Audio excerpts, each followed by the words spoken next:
আজরাইল আলাইহিস সালাতু ওয়াস সালাম আল্লাহর প্রিয় নবী হযরতে ইদ্রিস আলাইহিস সালাতু ওয়াস সালামের সাথে একটি ভাইয়ের সম্পর্ক করতে এসেছে। একটা কোরআন শরীফ দাও আমারে। কিসের সম্পর্ক?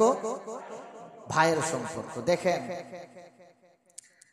আজরাইল যদি কেউ বাড়িতে আসে, চোখের পানি বাইর না কইরা কি যা? চোখের পানি বাইর না করে যা নাকি? দেখছেন কোন সময় যে আজরাইল বাড়িতে আইছে আর কান্দাইছে না? এরকম কেউ আছে? নাই তো। তার মানে আজরাইল যার বাড়িতে যা না কান্দায়া ছাড়ে না। হয় বাবাকে নিয়ে যাইব, সন্তানরা ইতিম হয়ে যাবে। এত আদরের বিবি দিন শেষে ক্লান্তির পরে ঘরে গিয়ে ঢুকলে বিবির সাথে বিছানায় যখন শুয়ে মনের সুখ দুঃখ ভাগ করা হয়, তখন ক্লান্তিটা একটু দূর হয়ে যায়। কথা বলুন ঠিক কিনা? বুড়া হইলে তো ফুতের কাছে এনে মা বুড়া হয়েছে, বাপের কাছে তো আর বউ কি হয় না। যত দিন যাও তো মহব্বত কি বাড়ে, ঠিক কিনা? এত মহব্বত, এই মহব্বতের বাঁধন ছিঁড়ে নিয়ে যায় কে? আজরাইল। আজরাইল আলাইহিস সালাতু ওয়াস সালাম ইদ্রিস নবীর কাছে আসছে। আয়েশা অনেকক্ষণ আলাপ আলোচনা করলো। 3 দিন পর্যন্ত ইদ্রিস নবীর সাথে আজরাইল আলাইহিস সালাতু ওয়াস সালাম অবস্থান করলেন, একসাথে থাকলেন। বলেন আলহামদুলিল্লাহ। আল্লাহর নবী হযরত ইদ্রিস আলাইহিস সালাতু ওয়াস সালাম বড় ইবাদত গুজারি ছিলেন, বেশি বেশি ইবাদত করতেন। আল্লাহ রাব্বুল আলামিন মাঝে মধ্যেই আসমান থেকে ফেরেশতারা এসে আল্লাহর নবী ইদ্রিস আলাইহিস সালাতু ওয়াস সালামকে দুনিয়া থেকে উঠাইয়া আসমানে নিয়ে যেতেন। এত বেশি পরিমাণে আল্লাহ রাব্বুল আলামিনের ইবাদত করতেন, আল্লাহ রাব্বুল আলামিনের ইবাদতে এত বেশি মশগুল থাকতেন, আল্লাহ রাব্বুল আলামিনের ফেরেশতা পর্যন্ত ইদ্রিস নবীকে ভালোবাসতো। জোরে বলুন সুবহানাল্লাহ। আমার সুন্নি বাবারা, এই ভালোবাসার ধারাবাহিকতায় আল্লাহ রাব্বুল আলামিনের উচ্চ মর্যাদা সম্পন্ন ফেরেশতা আজরাইল আলাইহিস সালাতু ওয়াস সালাম আল্লাহর নবী ইদ্রিসের দরবারে উপস্থিত হলেন। আল্লাহর নবী বলেন, ভাই জিবরাইল, আপনি আমার কাছে আসলেন, আমাকে আপনি ভাই বলে সম্বোধন করেছেন। এই সম্পর্কটা আমি দীর্ঘস্থায়ী করব। আমার শর্ত হলো আমার জানটা আপনি কবজ করতে হবে।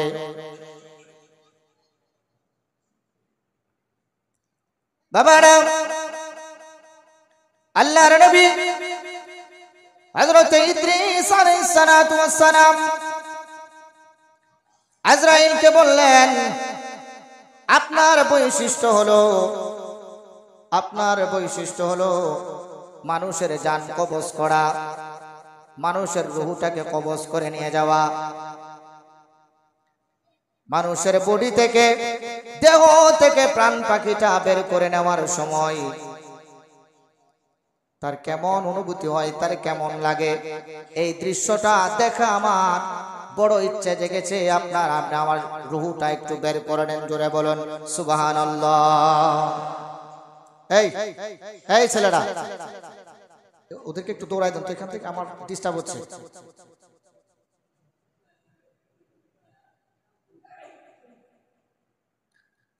বাবার আমার হযরত ইদ্রিস আলাইহিস সালাতু ওয়াস সালাম যখন আল্লাহর নবীর কাছে আবদার করলেন, আল্লাহর নবীর আবদারটা শুনে আজরাইল আলাইহিস সালাতু ওয়াস সালাম আল্লাহ রাব্বুল আলামিনের দরবারে আরজ করলেন, অনুমতি পেয়ে গেলেন। ইদ্রিস নবীর জান মুবারকটা কবজ করলেন, এইবার যা রূহ মুবারকটা আবার ফিরাই দিলেন। আল্লাহর নবীর জান মুবারক ফিরে পাওয়ার পরে, প্রাণটা ফিরে পাওয়ার পরে আল্লাহ রাব্বুল আলামিন জিবরাইল আমিনকে পাঠাই দিলেন নবীর কাছে। বললেন, ও জিবরাইল, আমার নবী ইদ্রিসের রূহটা কবজ করা হয়েছে, এবার তার কাছ থেকে অনুভূতিটা জেনে আসো, তার কেমন লেগেছে, কি অনুভূতি হয়েছে। আল্লাহর নবী ইদ্রিস ডাক দিয়ে বলেন, ও আজরাইল, আমার ভাই জিবরাইল, শুনে রাখো, যখন আমার প্রাণটা আমার ভেতর থেকে বের করে নেওয়া হয়েছে, জীবন্ত কোন পশুর চামড়া যদি উল্টায়া টাইনা ছিঁড়ে ফেলা হয়, ওই পশুর যেমন কষ্ট হবে, আমি নবী হইয়া এর চাইতে বেশি কষ্ট অনুভব করেছি। জোরে বলুন সুবহানাল্লাহ। এতটুকু পর্যন্ত আমার আলোচনা ছিল। বাবারা আমার, এবার হযরত ইদ্রিস নবী আজরাইল আলাইহিস সালাতু ওয়াস সালামকে বললেন, ভাই আজরাইল, আপনার পরিচয় আমি পেয়ে গেলাম, আরেকটা বিষয় নিশ্চিত হলাম, আমাকে আপনি উঠায়া নেবেন না, হায়াতটা আছে, এটা নিশ্চিত হলাম। বলে, আমার একটা বড় স্বাদ জেগেছে মনের মধ্যে। আজরাইল বলেন, ভাই কি স্বাদ? আল্লাহর নবী ইদ্রিস বলেন, আমি বেশি বেশি আমার মালিকের ইবাদত করতে পছন্দ করি। আমার বড় ইচ্ছে জেগেছে, আমার দুইটি চক্ষু দ্বারা আল্লাহর তৈরি সাতখানা জাহান্নাম দেখবো। জোরে বলুন সুবহানাল্লাহ। আজরাইল বলেন, জাহান্নাম দেখে আপনি কি করবেন? আপনি নবী। না, জাহান্নামটা আল্লাহ তাআলা কিভাবে বানিয়েছেন এটা একটু আমি দেখতে চাই। ও ফায়দা কি হবে? জাহান্নামটা দেখলে জাহান্নামের আগুনের ভয়ে আমার আরো বেশি ইবাদত করতে মন চাইবে। কন্যা আলহামদুলিল্লাহ। আজরাইল বললেন, ভাই ঠিক আছে, চলুন আপনাকে জাহান্নাম দেখাই নিয়ে আসি। আল্লাহর নবী হযরত ইদ্রিস আলাইহিস সালাতু ওয়াস সালামকে নিয়ে জাহান্নাম দেখানোর জন্য রওনা হলেন। জাহান্নাম দেখাচ্ছেন, একটা, দুইটা, তিনটা, চারটা করে আল্লাহ রাব্বুল আলামিনের সাতখানা জাহান্নাম দেখলেন। বলেন সুবহানাল্লাহ। জাহান্নামের গেটে নিয়োজিত মালিক ফেরেশতার সাথে আলাপ আলোচনা হলো। কথোপকথন শেষ হওয়ার পরে ইদ্রিস নবী বলেন, ও ভাই আজরাইল, জাহান্নাম তো এবারে দেখলাম, আমার হৃদয়ে আরেকটা স্বাদ জেগেছে, এটা পূরণ করতে হবে। জোরে বলুন সুবহানাল্লাহ। আজরাইল বলেন, এত দূর যখন আসলাম, শুনি আপনার আরেকটা আবদার। আল্লাহর নবী ইদ্রিস বলেন, ভাই আজরাইল, আল্লাহ রাব্বুল আলামিন সাতখানা জাহান্নাম তৈরি করেছেন। জান্নাতের সুসংবাদ প্রাপ্ত নেককার মানুষদের জন্য আটখানা জান্নাত তৈরি করেছেন। জাহান্নাম তো দেখলাম, এইবার আমাকে আটখানা জান্নাত দেখান। জোরে বলুন সুবহানাল্লাহ। আল্লাহু আকবার বলেন। আহা, এইবার হযরত আজরাইল বললেন, জাহান্নাম দেখলেন, জাহান্নাম তো ভয় পাওয়ার জায়গা, যে আটখানা জিনিস এবার আপনি দাবি করলেন দেখার জন্য, কোন মুমিন কোনদিন চক্ষু দ্বারা এমন সুন্দর জিনিস দেখে নাই, অনুভব করে নাই। একবার যদি জান্নাত আপনার চক্ষু দ্বারা দেখেন, ঘুরে আসেন, আমার মনে হয় আপনি আর ফিরে আসবেন না। জোরে বলুন সুবহানাল্লাহ। আজরাইল বললেন, অনুমতি আমি আপনাকে দিতে পারি, আমার একটা শর্ত, ওয়াদা করতে হবে, জান্নাতের ভিতরে কিছুক্ষণ অবস্থান করে পুনরায় আপনি আমার কাছে ফিরে আসবেন। জোরে বলুন সুবহানাল্লাহ।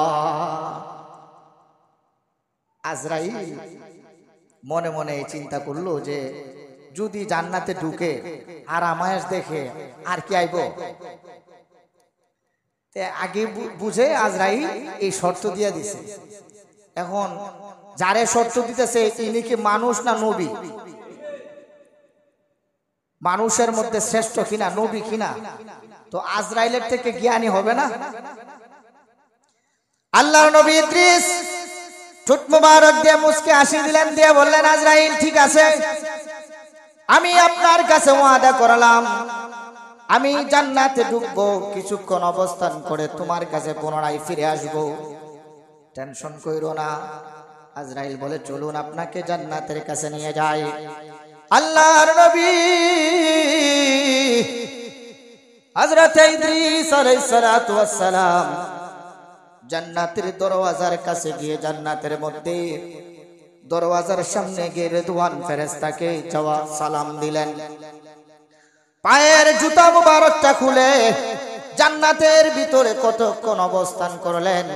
আল্লাহ রাব্বুল আলামিন কোরআনুল কারীমে বলেন, বিসমিল্লাহির রহমানির রহিম, সালামুন আলাইকুম তিবতুম ফাদখুলুহা খালিদিন।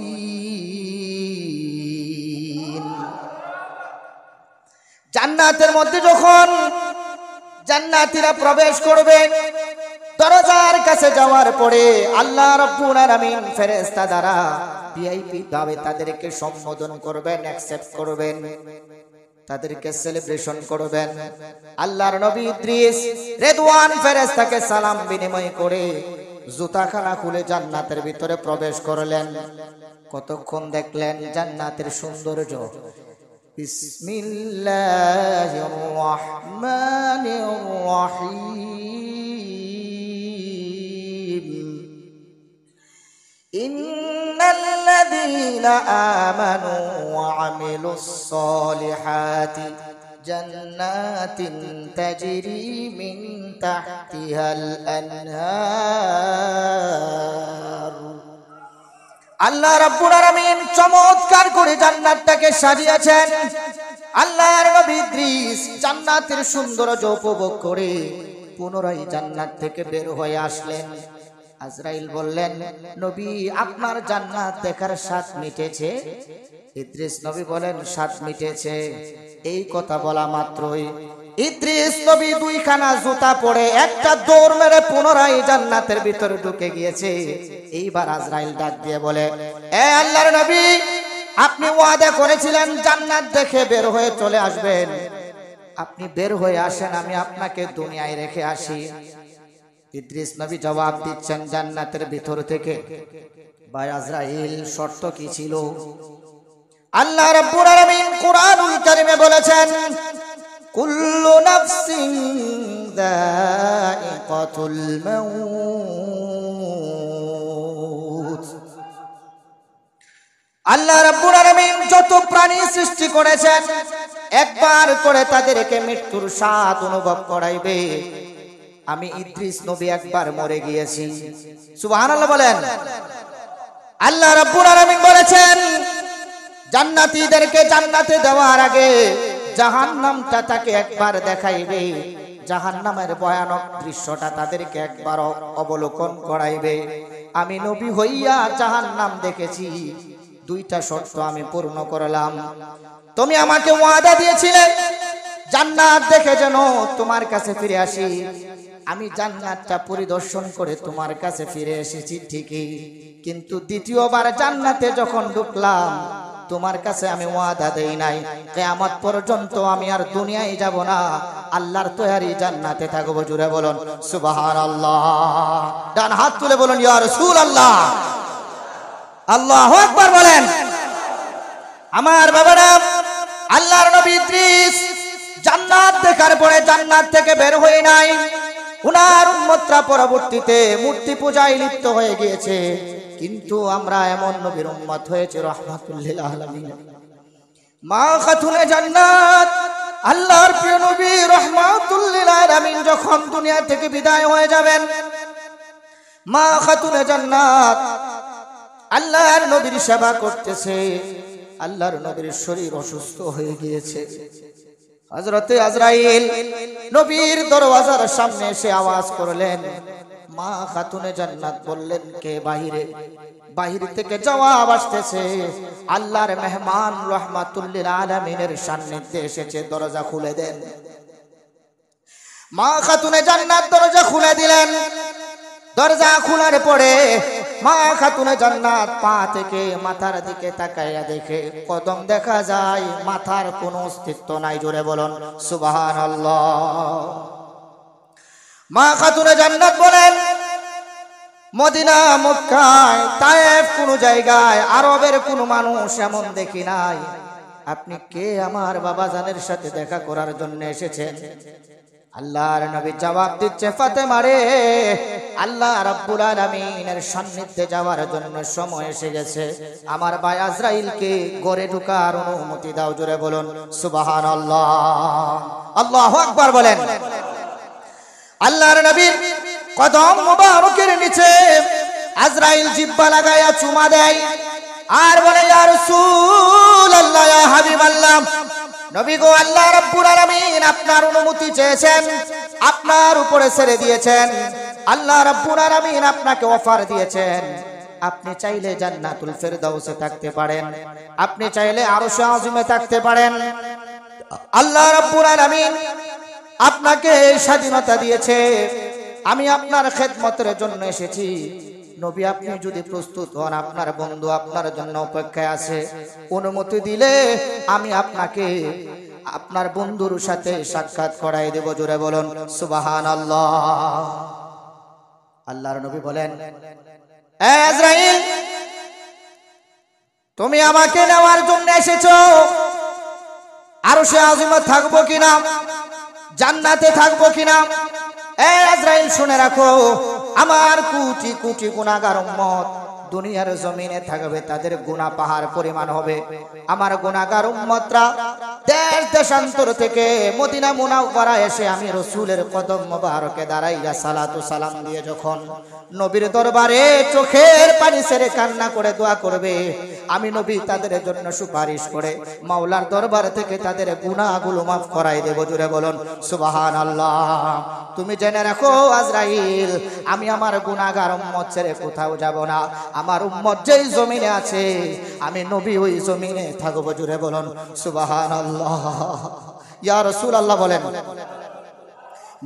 নবীজির গোলামের, নবীজির গোলামের কোনো চিন্তা নাই।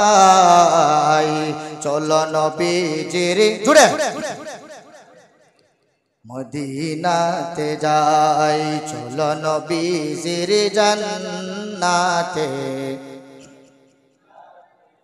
নবী কঠিন হাসরের দিনে বেহেশতে যাবেন না নবী, পাপী উম্মত বিনে। আল্লাহু আকবার বলেন। নবী কঠিন হাসরের দিনে বেহেশতে যাবেন না নবী, পাপী উম্মত বিনে। উম্মতের মায়ায় নবী, উম্মতের মায়ায় নবী থাকবেন যে সেজদায়। চলো নবীজির জান্নাতে। নবীজির গোলামের, মাওলাজির গোলামের কোনো চিন্তা নাই। চলো নবীজির জান্নাতে। ভালো লাগেনি? বাবার আমার একটু গভীর ভাবে খেয়াল করুন। আল্লাহর নবী রাহমাতুল লিল আলামিন মা আমিনা রাদিয়াল্লাহু তাআলা আনহা বর্ণনা করেন, হযরতে ইবনে আব্বাস রাদিয়াল্লাহু তাআলা আনহু থেকে হাদিস শরীফ মা আমিনা রাদিয়াল্লাহু তাআলা আনহা বর্ণনা করেন। একটু ভালো করে একটু খেয়াল করেন। আমরা তো বড় আশ্চর্য হই, আমি কিছু কিছু সময় হাদিসে রসুলে বড় বড় যে চ্যাপ্টার আছে, অধ্যায় আছে, এর মধ্যে অন্যতম বড় অধ্যায় হলো নবীজির সুপারিশের অধ্যায়। বলেন না সুবহানাল্লাহ। দ্বিতীয়ত হলো ঈদে মিলাদুন নবীর অধ্যায়। বলেন সুবহানাল্লাহ। এমন কোন মুহাদ্দিস নাই, এমন কোন মুফাসসির নাই, এমন কোন মুফতি নাই, এমন কোন কলামিস্ট নাই, এমন কোন কবি নাই, সাহিত্যিক নাই, বিশিষ্ট ইসলামিক চিন্তাবিদ নাই, এমন কোন গবেষক নাই, এমন কোন বিশ্লেষক নাই যারা আল্লাহর নবীর মিলাদুন নবীর উপরে কিতাব রচনা করে নাই। কন্যা সুবহানাল্লাহ। আমি প্রশ্ন করি মাঝে মধ্যে, যে ওয়াহাবি মৌলবীরা বলে ঈদে মিলাদুন নবী নাই, আপনি গিয়ে দেখেন ওর নাতনির হ্যাপি বার্থডে পালন করে। গত সপ্তাহে আমরা ছাতিরচর বাজারে বাংলাদেশের সাবেক প্রধানমন্ত্রীর জন্মদিন পালন করছি, কথা বলুন ঠিক কিনা? এখানে দেখছি অনেকে বক্তব্য দিছে 15 বছর পর্যন্ত ওনারা জন্মদিন পালন করতে পারে না, এই জন্য খুব ব্যথা পাইছে। আর আমার বড় কষ্ট লাগে, রহমাতুল লিল আলামিন যেই দিন দুনিয়াতে এসেছে, এই ওয়াহাবি খারিজির দল কিয়ামত পর্যন্ত তারা বেদাতের ফতোয়া লাগিয়ে দিয়েছে। সুন্নিরা যেই জায়গায় রাসূলুল্লাহর আগমনের দিনে আনন্দ করে, আর এই ওয়াহাবি খারিজিরা বলে এটা নাকি বেদাত। জুড়ে বলেন না নাউযুবিল্লাহ।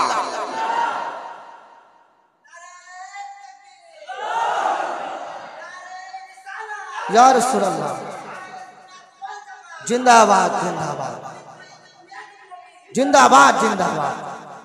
এই জায়গাতে বেদাত ফতোয়া দিলে ফিটের চামড়া থাকবে? বলেন আপনারা, ফিটের চামড়া থাকবো নি? 2-3 পাল্লা উড়াই লেবো না বাইরাইয়া? থাকবো?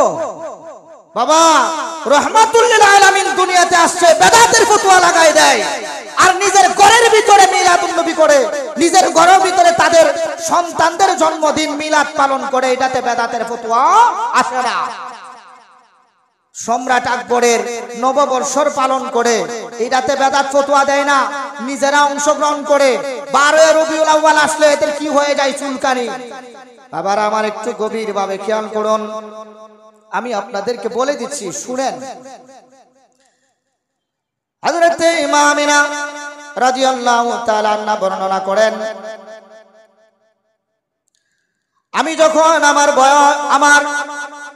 আমার গর্ভে যখন রাহমাতুল লিল আলামিন 6 মাস পূর্ণ হলো, 6 মাস যখন হয়েছে, আমি একটা অদৃশ্য থেকে একটি আওয়াজ শুনতে পেলাম। স্বপ্নের মধ্যে ওই আওয়াজটা শুনতে পেলাম, আমাকে বলতেছে, আমিনা, ও আমিনা, তুমি জেনে রাখো, সর্বকালের সর্বশ্রেষ্ঠ নবী তোমার গর্ভের মধ্যে আছে মুহাম্মদুর রাসূলুল্লাহ। এই নবী যখন তোমার মাধ্যমে এই পৃথিবীতে আগমন করবে, আমেনা রে, ওই নবীর নাম মোবারকটা তুমি মুহাম্মদুর রাসূলুল্লাহ লাগবে। জোরে বলুন সুবহানাল্লাহ। মা আমেনা বলেন, যখন নূর নবী মুহাম্মদ রাসূলুল্লাহ সাল্লাল্লাহু আলাইহি সাল্লাম এই পৃথিবীতে আগমন করার সময় এসেছে, বেলাদতের সময় যখন এসেছে, আমি আমার হুজরার মধ্যে একা ছিলাম, একাকী ছিলাম। দুনিয়ার কোন মহিলা জানতো না আমি আমার গর্ভে, আমার পেটের মধ্যে সন্তান আছে। সাধারণ মহিলাদের মতো কোনো প্রকাশ পাই নাই, কেউ জানতো না। হঠাৎ করে একটা ভয়ানক শব্দ আমি শুনলাম। খাজা আব্দুল মুত্তালিব খানে কাবা তাওয়াফরত অবস্থায় ছিল। মা আমেনা বলে, আমি ঘরের মধ্যে একা ছিলাম, কেউ ছিল না। ভয়ানক একটি পড়ে যাওয়ার শব্দ শুনলাম। আমি দেখতে পেলাম একটি সাদা রঙের পাখি উড়ে এসে আমার সামনে উপস্থিত হয়েছে। মা আমেনা বলেন, আমি ভয় পেয়েছিলাম। আমি যখন ভয় পাইলাম, ওই সাদা রঙের পাখিটা এসে আমার শরীরের মধ্যে, আমার মাথা থেকে পা পর্যন্ত সুন্দর করে মালিশ করে দিল। যখন আমার শরীরের মধ্যে ডানা দিয়ে ওই পাখিটা মালিশ করলো, সাথে সাথে আমার ভিতর থেকে সমস্ত ভয় দূর হয়ে গেল। জোরে বলুন সুবহানাল্লাহ। আল্লাহর নবী রাহমাতুল লিল আলামিনের আম্মা জান বলেন, আমি দেখতে পেলাম হীরা মণি মুক্তা জহরত জমরুদ কৃত একটি পেয়ালার মধ্যে সাদা রঙের শরবত নিয়ে এসেছে। আমাকে শরবতটা দেওয়া হলো। আমি যখন ওই শরবতটা পান করলাম, শরবতটা খাওয়ার পরে আমি দেখতে পেলাম আমার কলবের মধ্যে, আমার সিনার মধ্যে নূরের প্রজ্বলন হয়েছে। জোরে বলুন সুবহানাল্লাহ। শরবত খাওয়ার সাথে সাথে মা আমিনা তার রূহের মধ্যে, তার কলবের মধ্যে নূরের অস্তিত্বের অনুভব করলেন। কন্যা সুবহানাল্লাহ। মা আমিনা বলেন, আমি দেখতে পেলাম উঁচা লম্বা বড় সুন্দর চমৎকার রমণী আমার ঘরের মধ্যে এসেছে। মা আমিনা বলেন, আমি ভয় পেয়েছি, কেউ জানে না আমি আমার মধ্যে সন্তান আছে। সাধারণ মহিলাদের মতেও কোনো ধরনের প্রকাশ পাই নাই। এরা কারা আমার ঘরের মধ্যে এসেছে এত লম্বা সুন্দর। মা আমেনা যখন ভয় পাইলেন, ওই রমণীদের জবান থেকে আওয়াজ আসতেছে, আমেনা রে, ও আমেনা, আপনি ভয় পাওয়ার কোনো কারণ নাই। আল্লাহ রাব্বুল আলামিন আমাকে পাঠিয়েছেন, আমার পরিচয়টা আমি আপনাকে একটু দিচ্ছি। আমি হলাম ফেরাউনের স্ত্রী হযরতে বিবি আসিয়া। শত শত নির্যাতন করার পরেও আপনার গর্ভে যে সন্তান দুনিয়াতে আগমন করতেছে, ওই নবীর প্রেম আমার কলব থেকে সারি নাই। জুড়ে বলুন সুবহানাল্লাহ। আল্লাহ রাব্বুল আলামিন আপনার সেবা করার জন্য জান্নাত থেকে আমাকে পাঠিয়েছে। জুড়ে বলুন সুবহানাল্লাহ। আল্লাহু আকবার বলেন। বাবারা আমার, মা আমেনা বলেন, আমি দেখতে পেলাম আর একজন সুন্দরী উঁচা লম্বা মহিলা, বড় চমৎকার তার চেহারা। আমি তাকে জিজ্ঞেস করলাম, কে আপনি, আপনার পরিচয় দেন। তিনি বললেন, ও আমেনা, শুনো আমি কে, আমার পরিচয় দিচ্ছি। আমার আব্বাজান হযরতে ইমরান, যার ব্যাপারে, যার নামের উপরে আল্লাহ রাব্বুল আলামিন পবিত্র কালামুল্লাহ শরীফে সূরা আল ইমরান নাজিল করেছেন। আমি হলাম আল্লাহ রাব্বুল আলামিনের প্রেরিত একজন নবী, হযরতে ঈসা রুহুল্লাহর আম্মা জান হযরতে বিবি মারইয়াম আলাইহিস সালাতু ওয়াস সালাম। আল্লাহ রাব্বুল আলামিন জান্নাত থেকে আপনার সেবা করার জন্য পাঠিয়েছেন। বলুন সুবহানাল্লাহ। এগুলা শুনো ওয়াহাবি মৌলবীরা।